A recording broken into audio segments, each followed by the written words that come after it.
fascinated and spellbound with all of this information.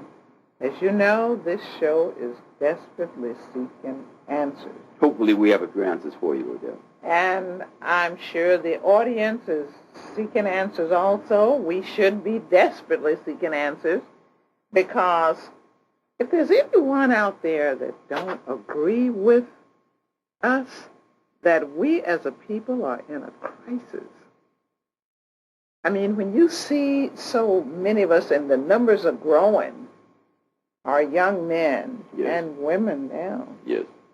Pretty soon you'll probably see children. What do you think the effect of the cutback on the food stamps, the cutback on the welfare? Yes. Now, I'm not for just hand out. But I firmly believe that when that system was set into place in the beginning, they had a master plan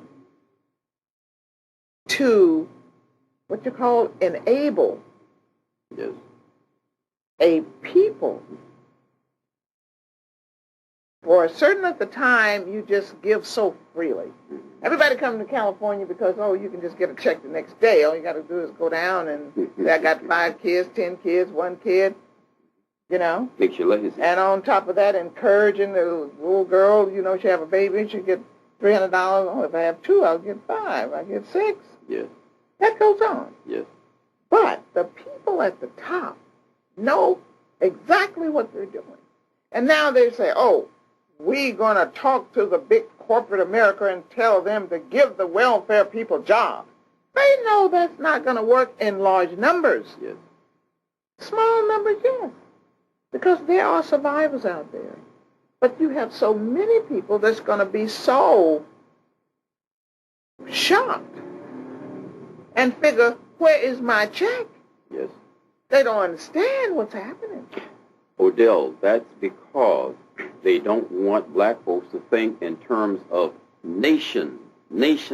See, when you stop thinking in terms of just the individual self and start thinking in terms of the nation, and you say that you come from the loins of kings and queens, that says that you are qualified to think, not just think, but you're able to do, you're able to act.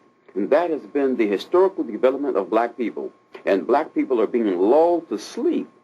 Yes. With this welfare thing. See, welfare, believe it or not, goes to the large corporations, it goes to the Pentagon, it goes to the American government. I mean, every time... The real welfare. The real welfare, you see. But see, look, I want the restitution and reparations and the land for black people in the form of seed. Seed, which means you can grow your own tomato plant, your own potatoes, your own corn. Listen, did you know today... And you can barter with your whatever own, you want to. Sell it. I am tired of the white man giving us the green paper where he puts a value on it.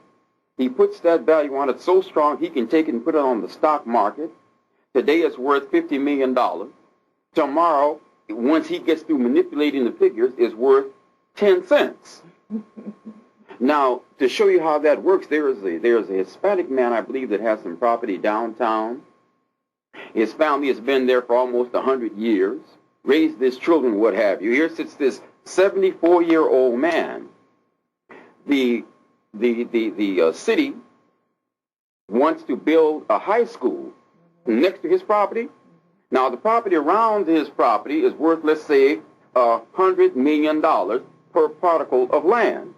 When it got to his land, guess how much they want to give it to him in terms of eminent domain?